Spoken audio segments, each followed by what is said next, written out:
Hello, everyone, and thank you so much for joining us today. I want to start off the presentation with a few logistics before we get going with the presentation.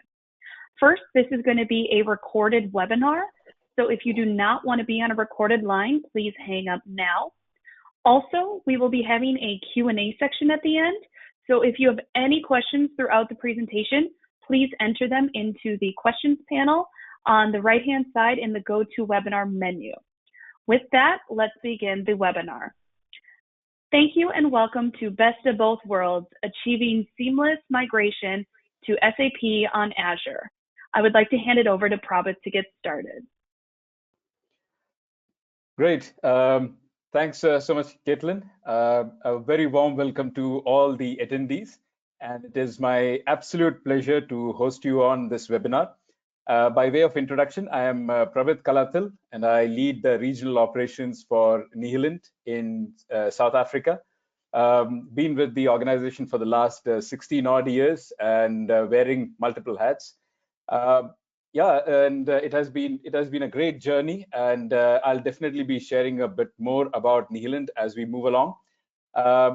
Starting this webinar with definitely the fact that hope you and family are all safe and doing well. For those of you who are joining us from South Africa, Sanbonani, Goeiedag, Molweni, Dumelang. I'm sure you all have survived the cold and looking forward to welcoming spring. We are grateful to you for taking time out of your busy schedules to participate in this webinar. We'll definitely try our level best and do justice and keep this interactive as much as possible. Today, we have a very compelling webinar with some great lineup of experts who are going to share some very interesting insights on this topic. But before I jump to the agenda for the day, I would like to share some key words with all of you. And you're going to be hearing about these right throughout, and this is what is going to be defining the theme for this evening's webinar. These keywords are business transformation, agility, innovation, and resilience.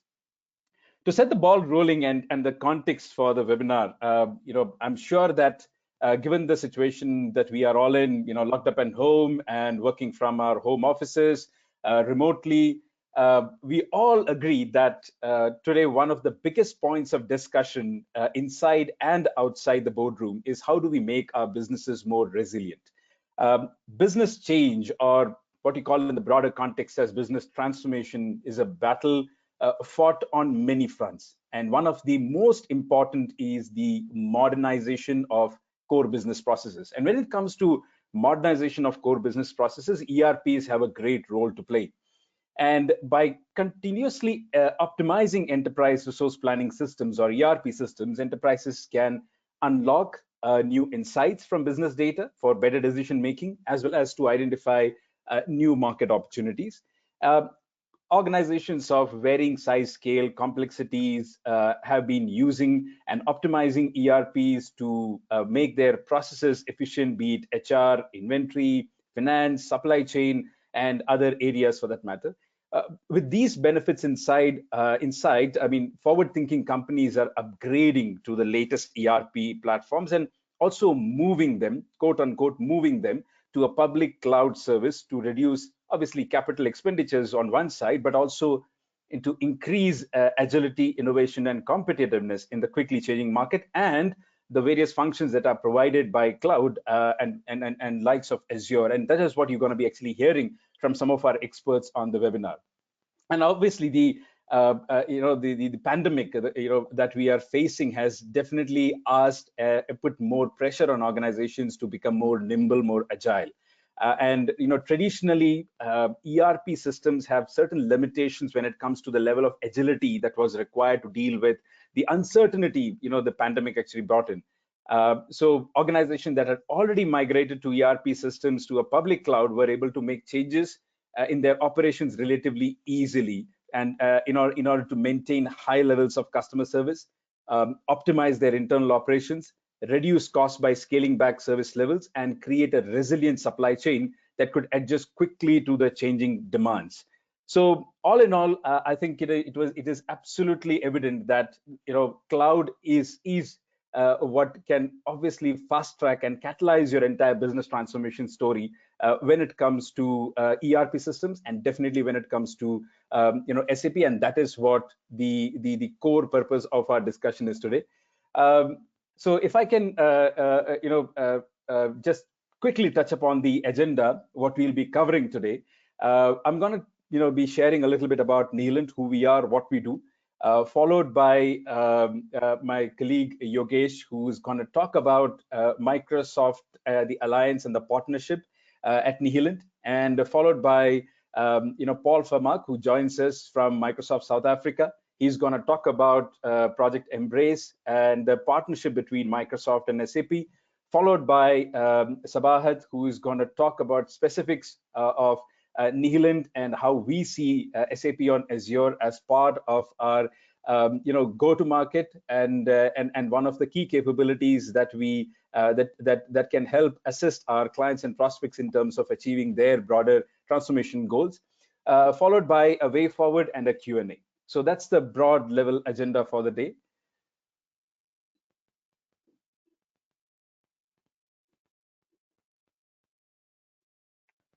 Great. So starting with about Nihilint, I think it's our positioning goes as Nihilint is a global consulting and services company that uses a human-centered approach for problem solving and change management.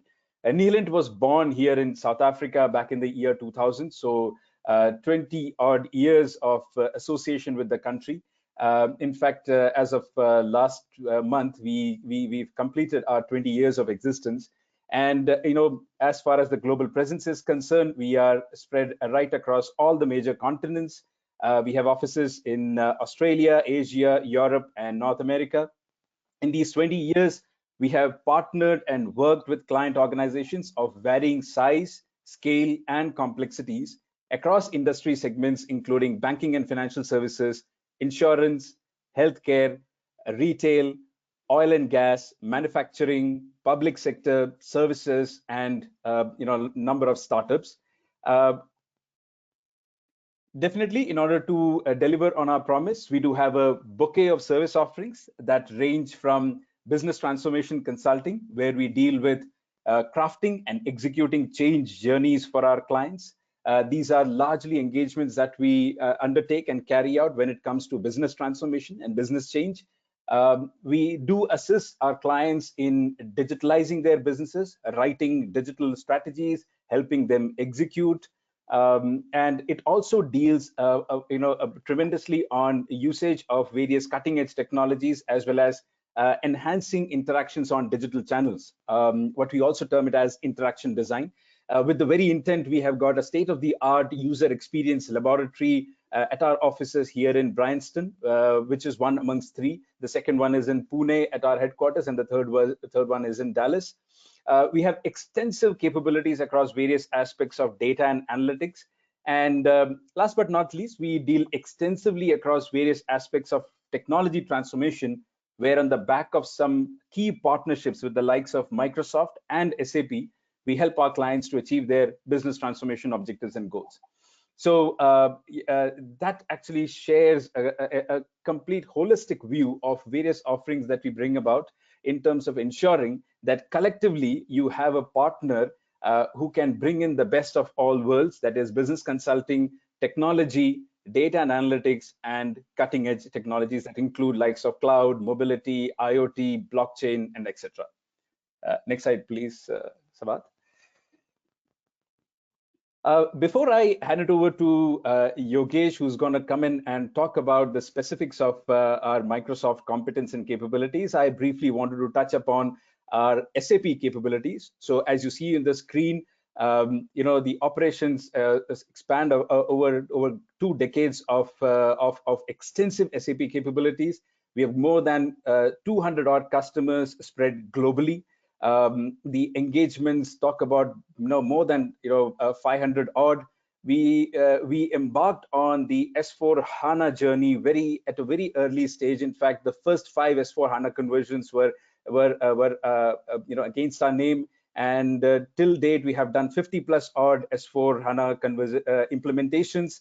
Definitely one of the key things that we bring are the accelerators in various areas, which obviously fast tracks the entire implementation cycle and journey for our clients.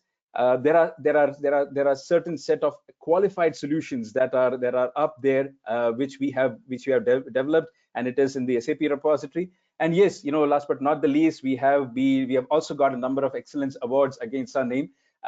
So that actually just helps you understand the broader SAP capability. Now I'd like to invite my colleague, Mr. Yogesh Singh. Yogesh heads up our Microsoft Global Alliance, and he's a very passionate gentleman with 22 years plus experience in fintech and the various aspects of technology. Yogesh, if a few of you have attended the previous webinar that we did, which talked about blockchain, Yogesh had shared about his passion around blockchain and how cutting edge technologies of this nature comes in handy in terms of addressing real life problems. So without taking any more time, Yogesh, over to you. Thank you very much, Prabit. A big hello to everyone attending today, and thanks a lot for your time. It's wonderful to have you as part of this webinar. While Prabit has set up the context very well, and as you could see, I mean, in the last slide, as he covered our extensive capability around SAP, we have equally the depth and ability and partnership with Microsoft in terms of bringing it all together. That gives a very unique positioning for us.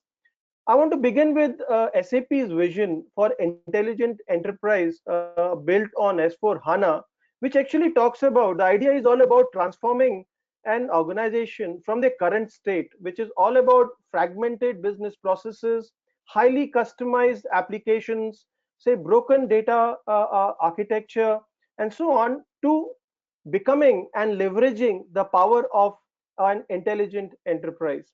And there are two core steps involved when we talk about that in this transformation. And that is exactly where Microsoft and SAP come together. And our colleague from Microsoft, Paul, will really touch upon a bit more in depth around the same in terms of those core steps when we move from the current state to the transformation to a new state. And first one, and one key one, is around data management for consistency and integrity, and cloud computing for speed and agility, right? So both of them are pretty core to this transformation. And then applying, once you have the data infrastructure created and you have the power of cloud, applying analytics on top of that and using other intelligent technologies such as AI, ML, IoT, and blockchain. Prabhat just touched upon that as well. It has got a lot of capability bringing that all together. Microsoft and Nihilent, I mean, we come around, I mean, our partnership goes back 16 years. We have been with Microsoft, and it has been a long journey together.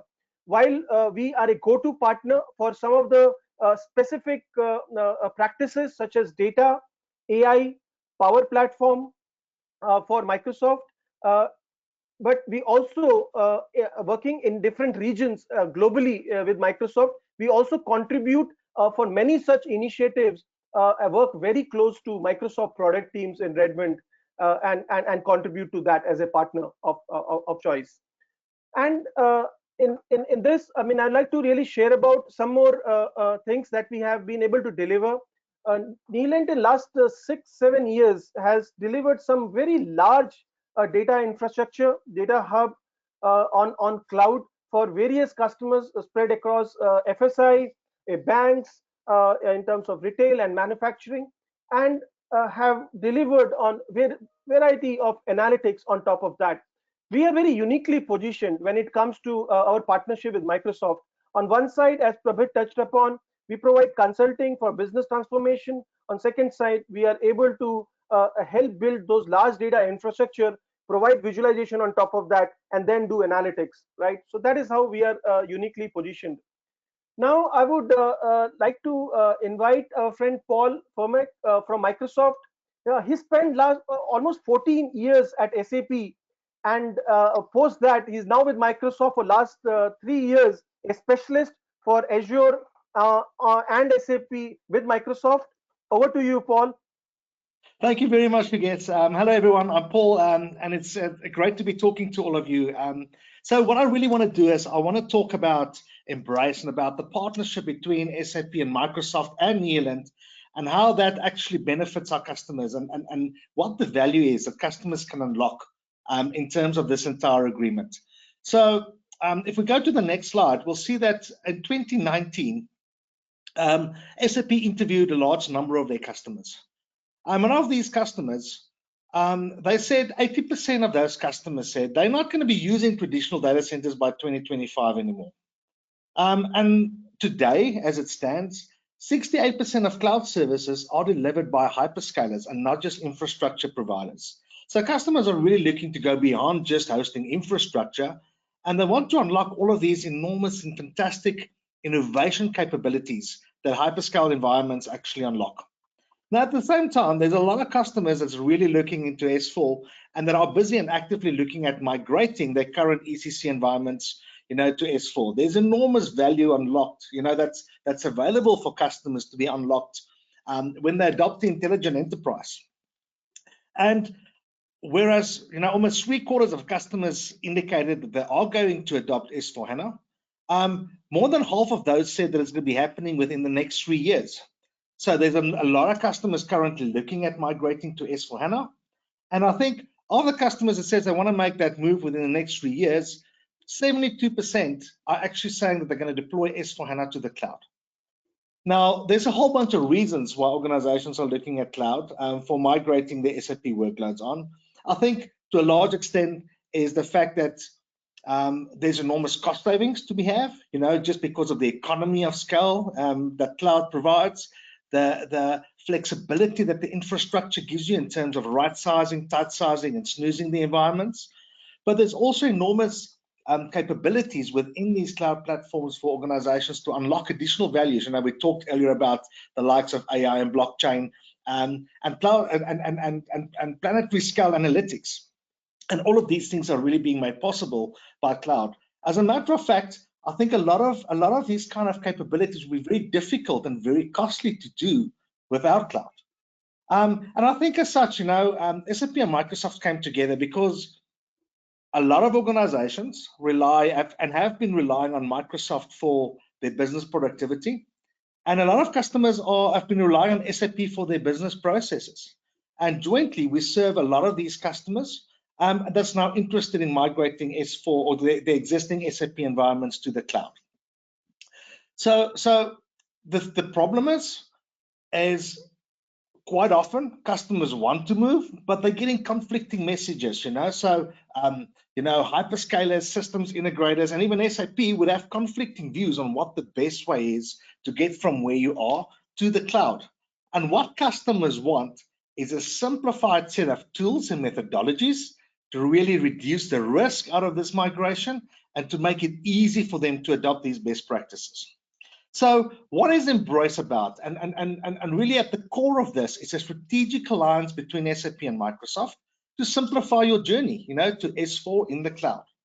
Now, we kind of see this as 3 horizons or 3 stages, as you may, where the first one is really about simplifying your environment. It's actually simplifying the move.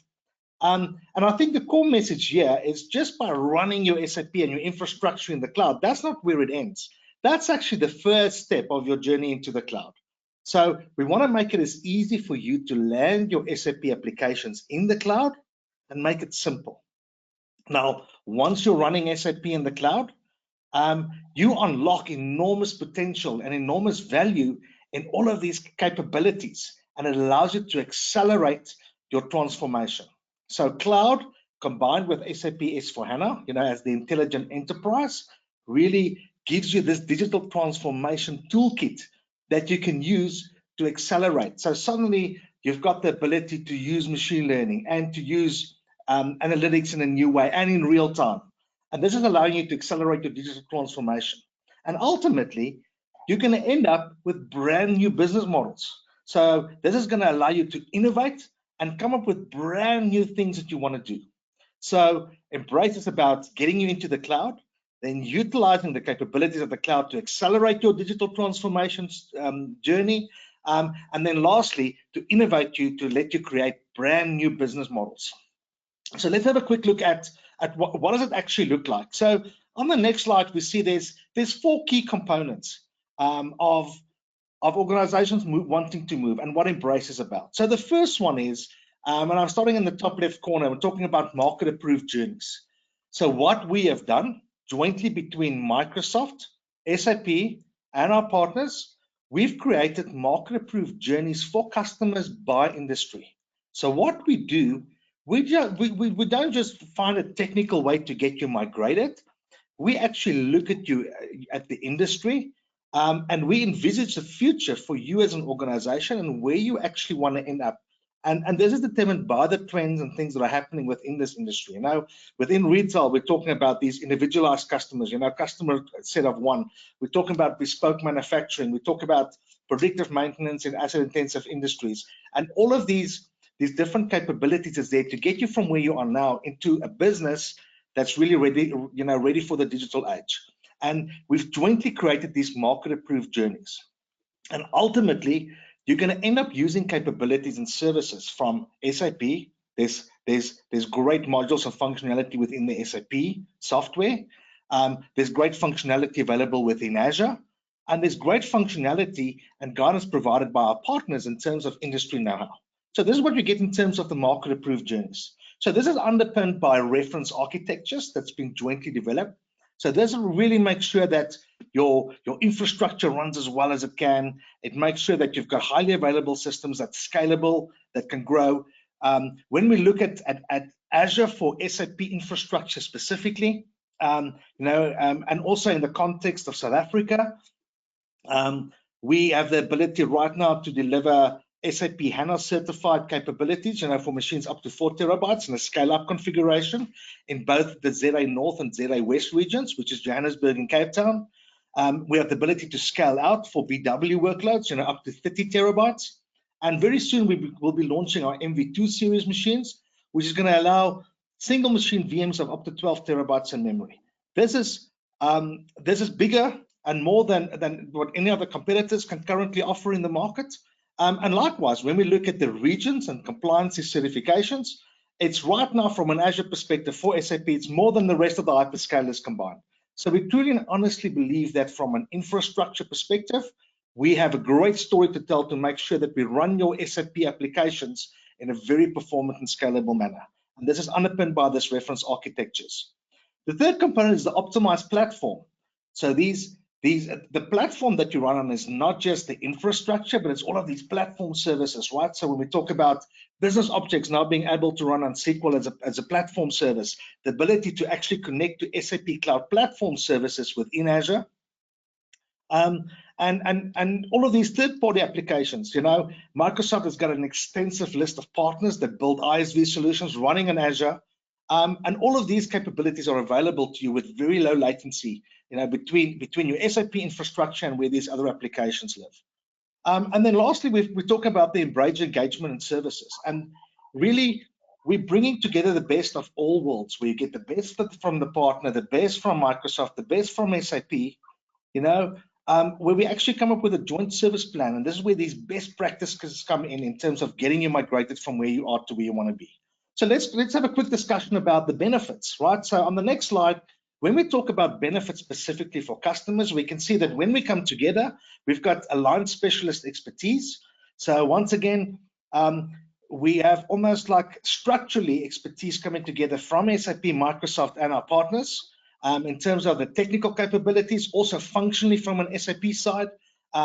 We've realized early on in this journey that we've had together with SAP that SAP workloads is not treated like other workloads. It's special, right? Because SAP has got specific requirements in terms of certification, in terms of supportability, and in terms of best practices of how it should be deployed. So we bring together the Azure infrastructure skills, the SAP skills that you need, and the SAP on Azure skills that you need in order to make all of this work well. So customers also get a catalyst and an action plan. So this is based on best practices, access to continuous innovation. So because of the long-standing partnership, And under the Embrace agreement, Azure is leading the way when it comes to new services being released on SAP Cloud Platform. So customers can be assured that they always get the latest functionality first.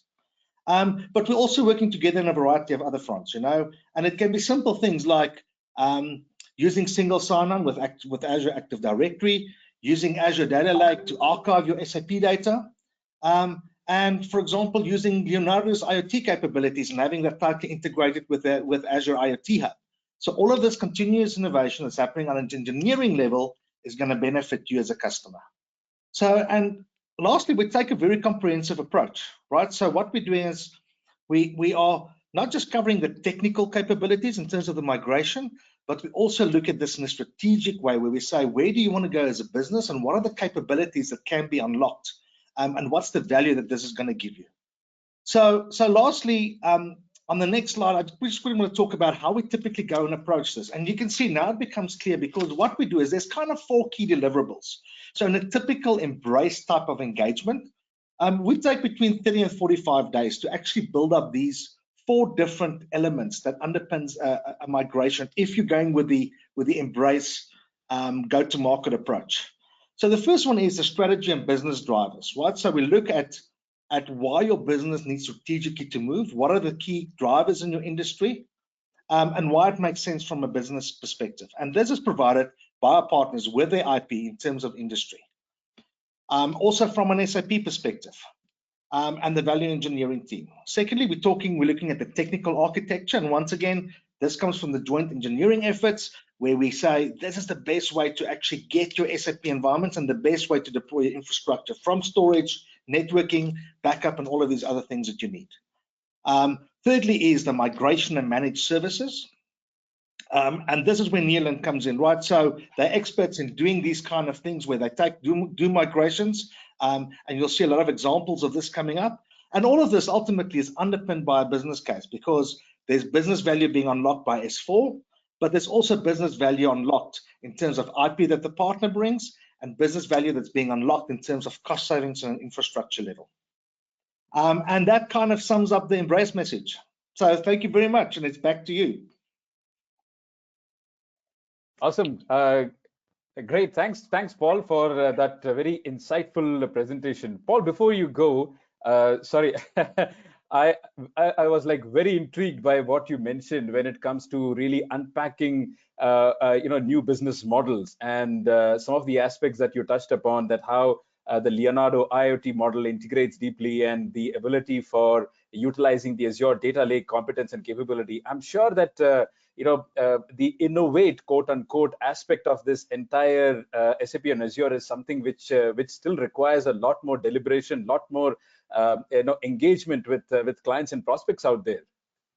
Absolutely, and it's just that there's so many different ways to do some of these things, So, for example, we know from a Microsoft perspective that when we talk about IoT, for example, the ability to ingest data with IoT Hub is a great solution for a lot of customers, but they've invested in SAP, right? And they want to use the SAP functionality from the MES systems to integrate that kind of data.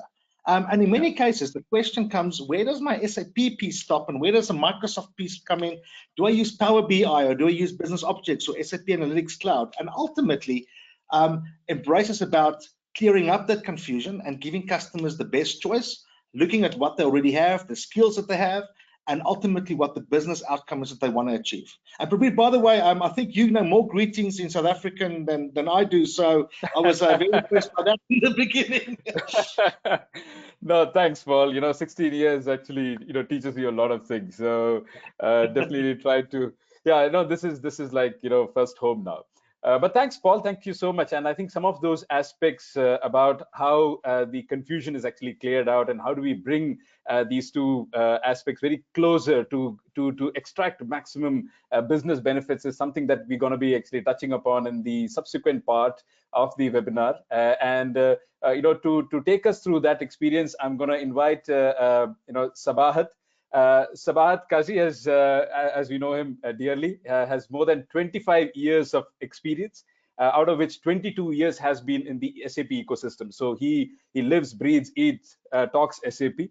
Sabahat has, in his this 22 years of long career, has a number of SAP implementations, projects, programs of various size and scale, especially with the intent of digital transformation against his name.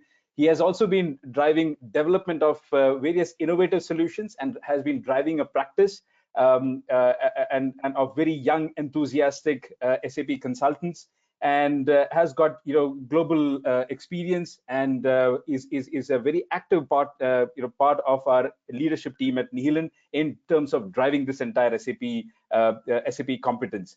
Without wasting any more time from my side, welcoming you, Sabahat, to take us through the fourth and the final section of this particular webinar. Sabahat, over to you. Yeah, thank you, Prabhat, for that long introduction. Indeed, it's a long time that I've spent in SAP and helping customers implement, adopt SAP solutions. But I think one thing which stands out the last couple of years is the kind of changes that SAP has undertaken, both in terms of technology, the kind of business solutions, the kind of customer focus. One of the pain areas, which is the UX, the way they have changed it. So a lot of changes have happened. But I think what's more important is the way SAP has opened up to work with the best in areas, for example, the Microsoft Embrace program, which Paul just touched upon. I think that shows the direction that SAP is going. So just to take you through what's been happening, we all know how things have changed. Our personal lives have undergone a change. It's become more digitized. A lot of things, in fact, is on the cloud. Can we imagine a day without, for example, watching some entertainment on Netflix, or looking at something on YouTube, or shopping, or even ordering something to eat out? I mean, these things are becoming very common. Yet, when we look at our work environments, the work environments are still those old clunky user interfaces and the infrastructure with aging servers and a plethora of systems that we work with. So now I feel it's time that things should change. And in fact, what these technology companies like SAP and Microsoft have done is they have modernized the systems, and it's now for the customers to actually adopt these systems. When I say the clock speed of business is changing, the reason is because of the expectations that we have generated in our personal lives in terms of having everything available in seconds. Just imagine an enterprise wanting to innovate or bring something new in the organization, change a process. Can they do it the way we do? For example, I mean, there is a new app for ordering food. How long does it take for you to actually install that app and probably even place an order? And it's integrated. You make the payment as well, and you are able to monitor the delivery. The delivery is at your door. I mean, all that happens so quickly. Yet, when it comes to enterprises or our work environment, we don't see that happening. It takes too long. It's the experience also that our people, our employees, our customers have to go through. I think there is a lot that needs to change. And there are a lot of, for example, startups who are using these technologies, what we are using in our personal lives, the same technology to create new business models, to change things. And they are eating away the market share. They are creating new industries. So I think that's something which is hitting all of us. And it's important that all enterprises, they become more agile, they improve their speed, and make it faster through informed predictions, decisions, as well as new business models. And in these digital times, I'm sure a few of you might even recognize this being a landscape diagram of the kind of systems that we have. Many of us would have SAP as one of the core, maybe the financial system. A lot of people attending here maybe from the banking industry, where the front end would be something else. And you would have n number of servers, some under warranty, some not under warranty, so many applications, so many languages, so many integration middlewares, and so on. And it's become very complex. So anything which needs to change, I'm sure it sends shivers down the CIOs, whether we should change that and can we actually change it within the speed that the business is expecting. I'm sure we would all have experienced this. Even the ERP systems also have become very complex, very heavy in terms of the size of the database. And these are challenges that we are facing. So on one hand, our applications that we are working with are decades old, slow to adopt. On the other hand, our infrastructure is complex and actually takes away attention from adding value to business, because we are not able to spend as much time on innovations as we have to spend on keeping the lights on and worrying about the infrastructure requirements. So the challenges, I think, keep growing every day. There are a number of manual tasks that we do, workflows that slow our processes, and the need for innovation, the ideas that business has, I mean, they can't be executed, they can't be experimented with because the infrastructure requirement, the installation, configuration, development, deployment is too long. And every such requirement becomes like a project for us. So even, I mean, needs like just wanting to build a prototype and or pilot, it takes ages to develop. So we cannot innovate at the required speed. And with on-prem systems, if you need an additional compute, say, for example, just at month end or during financial closing, you have to live with the traditional speed of hit enter and maybe go and get your coffee and hope that the system doesn't auto log off and the result appears on your screen. I mean, so those are the times that should have been what you used to face decades back, but there are a lot of enterprises today who are still in the same position. So even the cost of managing infrastructure takes a significant share of our IT budgets at the cost of our innovation budget. With so many sources of data, operational otherwise, you do not get to see the full view of how things are. How do you expect business to actually gain new insight and actually improve their decision making and not miss opportunities, opportunities that can actually help us drive our revenue growth, our business KPIs. So the opportunity cost of this, I think, can't be measured. It can only be felt. And when competitors race ahead using technology and startups start eating our market share, I think that's when it actually hits. But with SAP on Azure, you have the flexibility of scaling up, of simplifying your landscape, depending on your needs, scale up, scale down in minutes. You can be rest assured that you have business continuity with the SLAs which are in place and the security which is expected from enterprise data. You can accelerate your innovation by quickly setting up systems by just subscribing to some service. Build something quickly, pilot it. If it works, good, you can scale up. If not, okay, move on to the next project without having lost too much of investment in this innovation effort. And with so much of SAP and non-SAP data now coming in, you can always bring it together on Azure.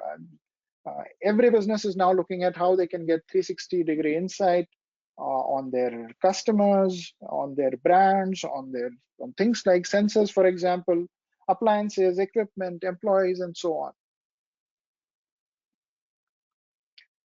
And there are multiple reasons which are driving customers towards Azure. For example, it could be infrastructure events, like maybe a data center exit. It could be a hardware end of life. It could be a software end of support. It could also be operational enhancements that you may want to do, like security or compliance or better analytics, or maybe cost efficiency. You may be planning to follow the SAP roadmap for ERP. Sooner or later, you need to move to S/4HANA. The support, the mainstream support is supposed to end in 2027. So most customers will actually take that journey to S/4HANA. Obviously, there are a lot of digital initiatives that you would be undertaking, such as trying to use AI, ML, create new business models, improve customer experience, or use IoT. I think all these reasons, which I've bucketed into 4 different heads, are the reasons why people are moving towards Azure in greater numbers. And then there are multiple options for migrating to SAP on Azure, and it all depends on your vision and the current state of your system. The first one is the greenfield option. You do not have SAP and you want to implement it, or you have SAP and you want to re-implement it completely afresh. So you will be deploying your SAP application for the first time, and this is the easiest of all because you can kickstart your project in weeks with your test and development system fully operational. The second type is move. This is where you are already using SAP ERP or some version of it on any database, or maybe even Suite on HANA, or even S4HANA, and then but it is hosted on your data center or another third-party data center. So you can do a lift and shift of your system to Azure as it is, or you may need to do a migration in case, for example, the database or OS, you want to actually move to the new one.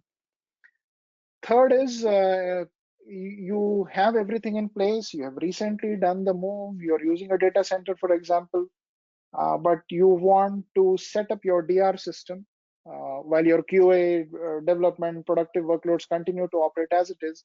The DR system, there's a good, in fact, value which can come out of moving your DR system onto Azure. So this is the first possibility we are looking at, which is greenfield implementation, where you're not using SAP ERP or S4HANA, or want to re-implement S4HANA as such. So first thing is you can bring your own licenses, and you can also reduce the capex that you need to spend on the infrastructure. You can deploy pre-configured SAP solutions to Azure using something called as a SAP Cloud Appliance Library. You can host both SAP as well as non-SAP, as well as custom developed applications onto Azure. And then there are a lot of leading industry solutions now available with S4HANA 1909, for example, which is the latest version, where there are a lot of things embedded in the core itself, like machine learning. There are RPA solutions, live MRP, and a host of other new features.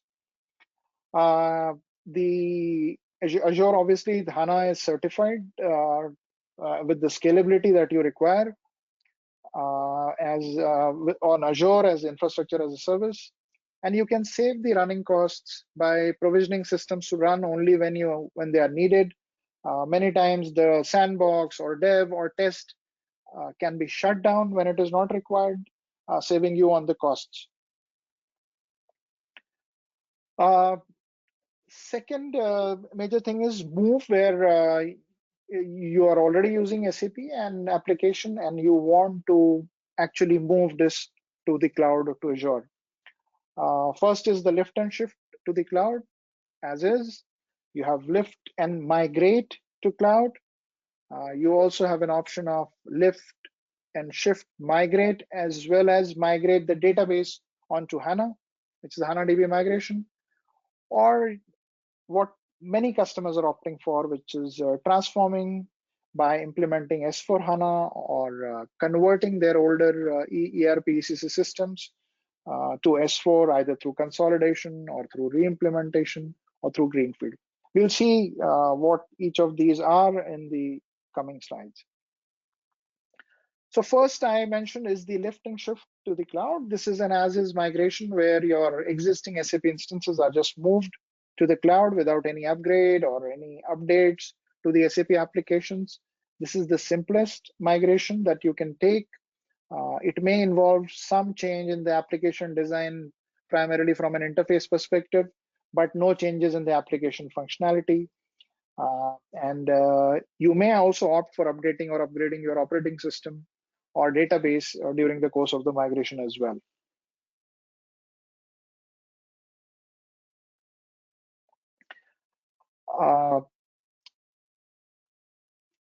Then you have the option of lift and migrate to the cloud. The reason could be you are working on probably a Unix-based system like HP UX, Solaris, AX, and here it involves migrating the SAP application from a Unix-based architecture to an Intel-based platform architecture.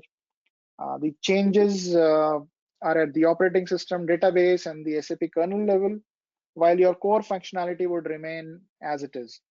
Once moved to Azure, you can obviously think of migrating to HANA or to S4HANA, depending on your future needs, what aspirations you have, what budgets you have, and moving on to these obviously opens up a possibility for future migrations.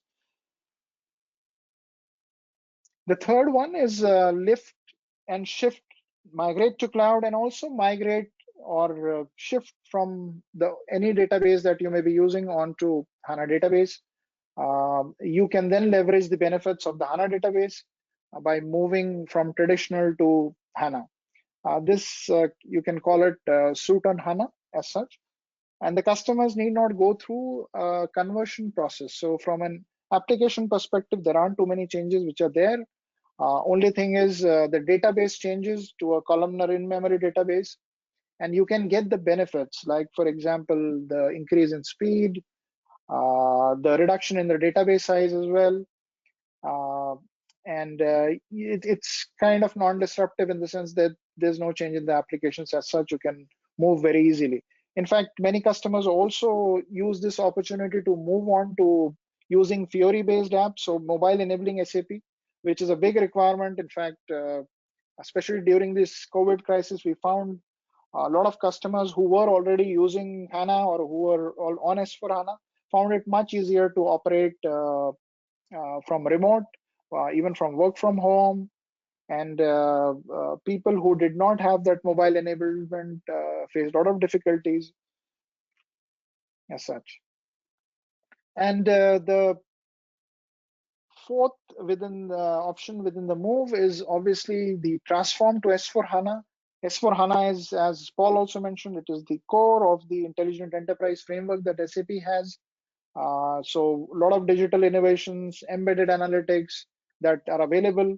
And here also customers have multiple approaches. You may do a conversion, so you're already on ECC and then you want to move to S4HANA.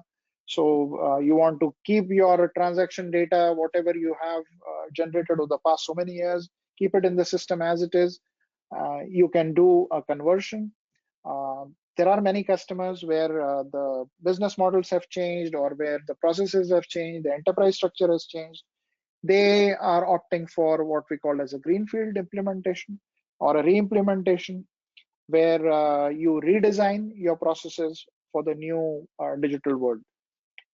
Another option is there, which is the landscape transformation, because maybe due to mergers, acquisitions, you may have a lot of SAP systems.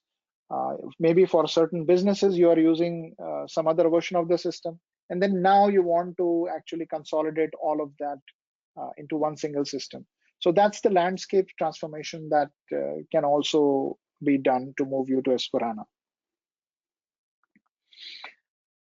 The third type of use is from a disaster recovery perspective.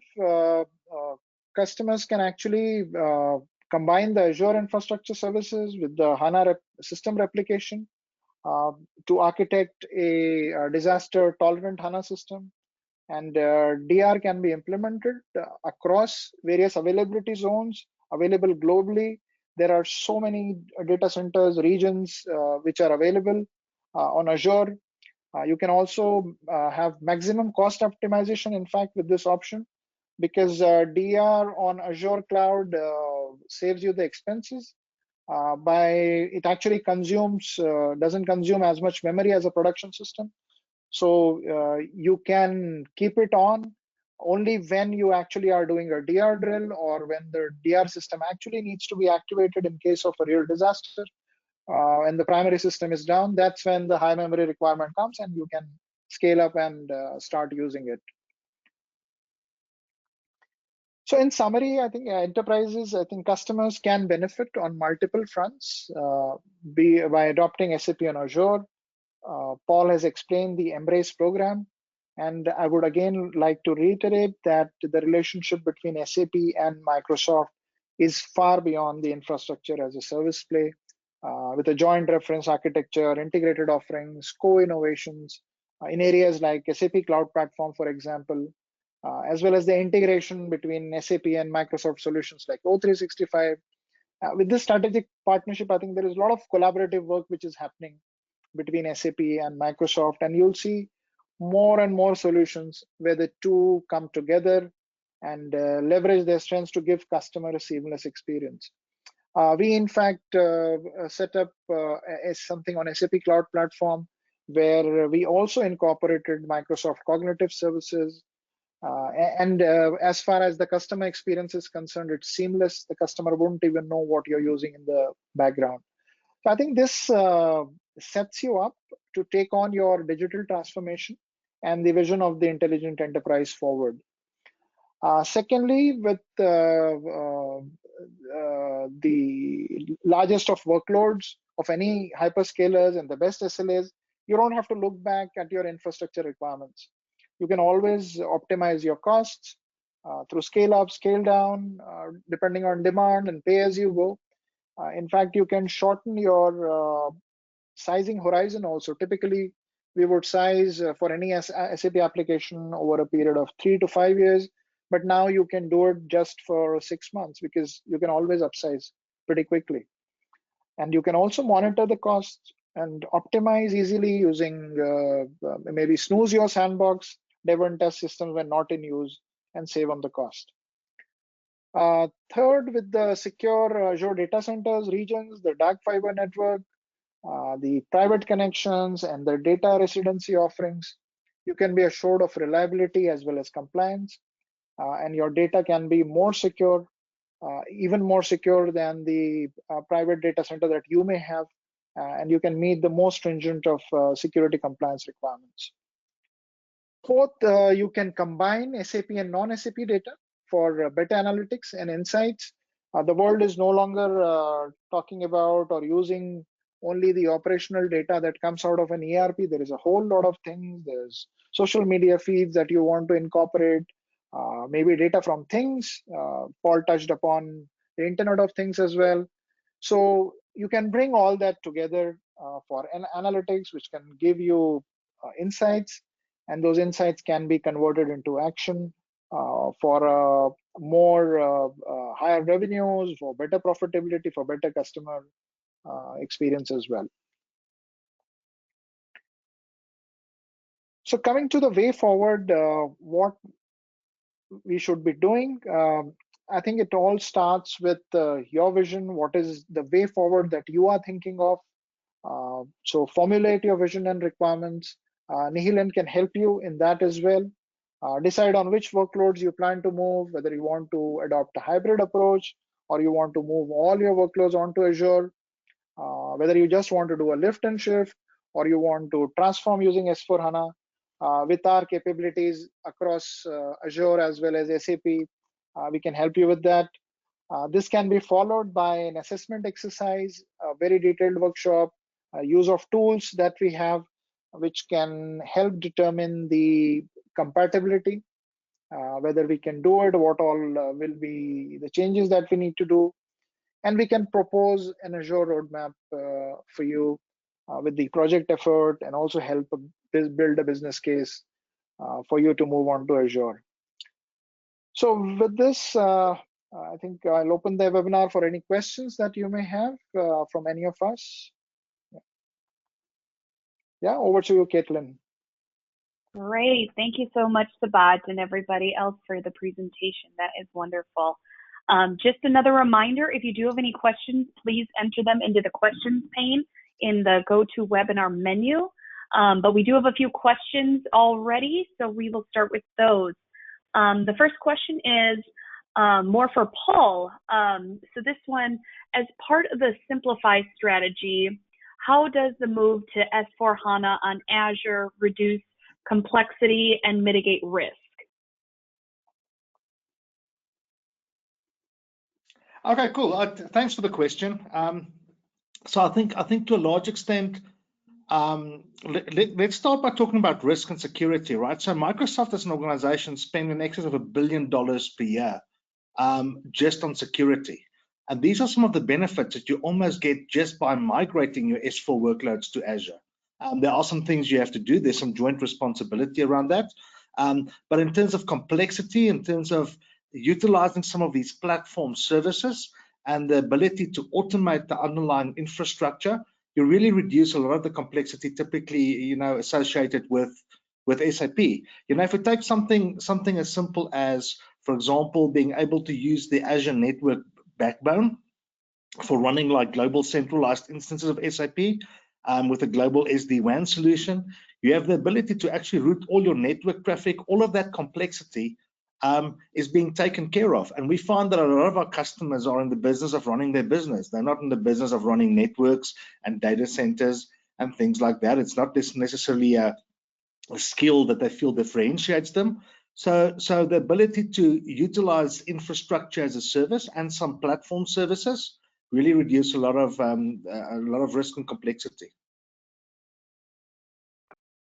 Great, thank you so much, Paul. The next question that we have is the person is asking, we have a few systems that comprise the enterprise application landscape along with SAP. What would the cloud migration strategy be if they were to decide to go to SAP on Azure? Sabat or Yogesh, do you want to take that one? Yeah, I'll take that one. Thanks, Caitlin. Look, I mean, most of it, I believe, was covered by Sabahat in what he presented. So it's all about the journey, and it also highly depends on your current scenario. Okay, so while we need to do a complete current assessment of what your current state of your overall enterprise architecture looks like, and what is that journey that you wish to take, whether it's only SAP and Azure, other systems surrounding it that need to move.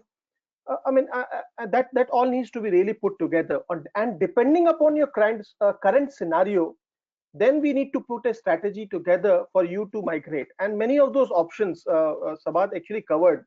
We covered 4 different options in option number 2. He talked about greenfield implementations. He talked about even DR. It could be a good start for you. So I would say, I mean, it all starts with actually bringing it all together. Get us in. We'll do an assessment for you. We create a roadmap, and we can start with that journey then. Great. Thank you so much, Yogesh. Next question we have, can our current existing licenses be utilized, or will this incur an additional cost? Yeah, I'll take that, Caitlin. See, obviously, customers have invested a lot in terms of licenses for SAP, and it's not just for their ERP. There are other solutions. For example, you have process orchestration and so many other host of solutions that SAP has. So when we are talking about the journey and the 4 options which I've suggested, if you're just doing a lift and shift, obviously your licenses are as it is. It's more of a bring your own licenses kind of a model, where whatever you had existing earlier in terms of licenses, the same thing also continues. However, when we are looking at maybe a greenfield implementation, obviously there is a certain change in your license agreement with SAP. Because SAP S/4HANA is a different product line as compared to ECC. So that's where probably you'll need to look at the pricing. The pricing is, again, it's like an uplift kind of a fee that you need to actually pay because you're shifting not just from the ECC product line to the S4 product line. You're also changing your database from any database to HANA. So I think that's the only marginal cost which is there as far as licenses are concerned. Great, thank you. We have another question. What measures are taken in terms of security? Do we need to make any additional provision?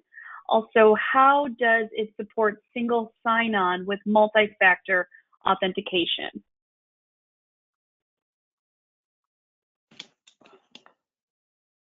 I could take that question.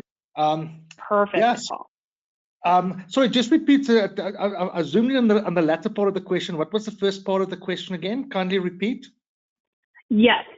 What measures are taken in terms of security? Do we need to make any additional provision? So as I mentioned before, security is kind of a joint responsibility model. So the capabilities exist natively within Azure, but there are things that customers need to do to ensure that their environments are secure. So, for example, we take an approach of almost like 5 different levels of security, where we secure the physical data centers first and foremost.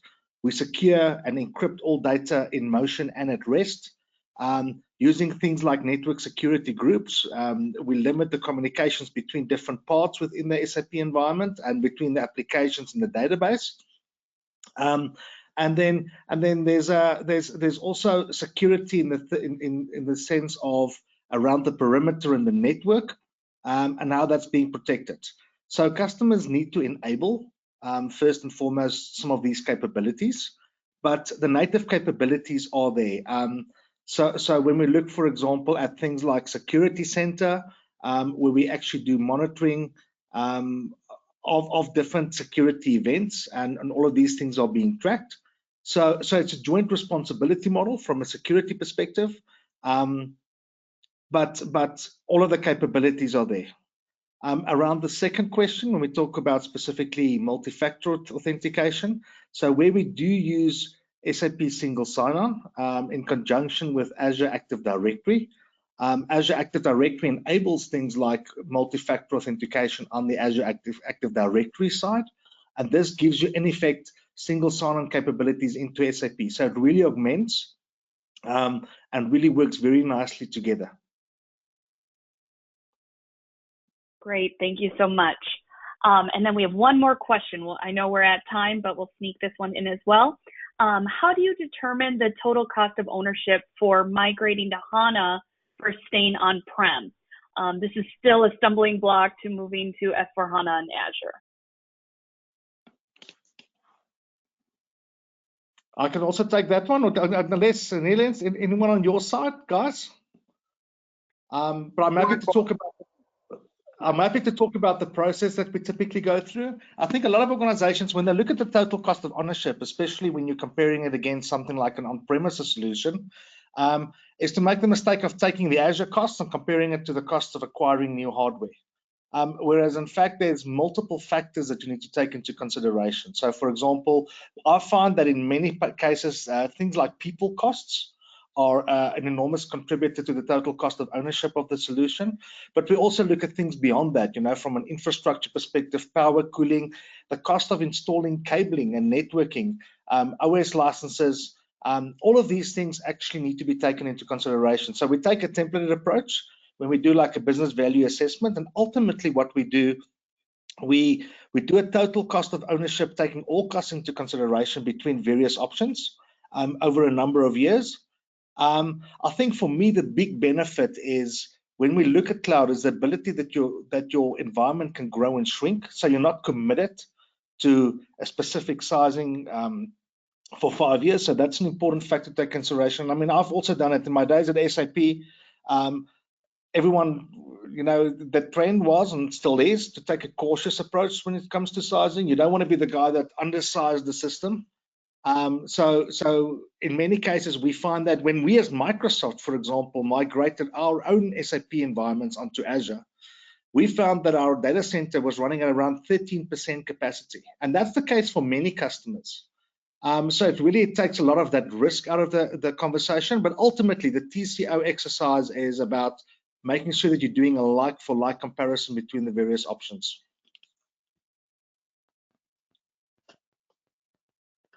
Great, thank you so much. And with that, Prabhat, I will hand it over to you to talk about the workshop that we are offering and to close us out. Absolutely. Now, thank you so much, Caitlin, and quite an interesting set of questions.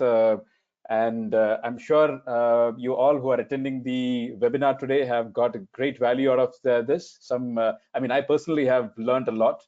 So thank you, Paul, Sabahat, Yogesh, for those insights. For those of you who have got more queries, please feel free to reach out to us. You will get an email from us with the recording, as Caitlin had mentioned at the beginning of the webinar. By all means, if you want us to engage with you and the broader team at your organizations to to start unpacking some of those questions, by all means, we are more than happy to do an assessment workshop. These are some of the contact details right up on the screen for you to reach out to. So with that, I would, on behalf of the entire team here at Nihilant and Paul from a Microsoft perspective, thank you so much, and have a great rest of the evening. Thank you so much. Take care and stay safe. Thanks, everyone. Thank you. Thank you.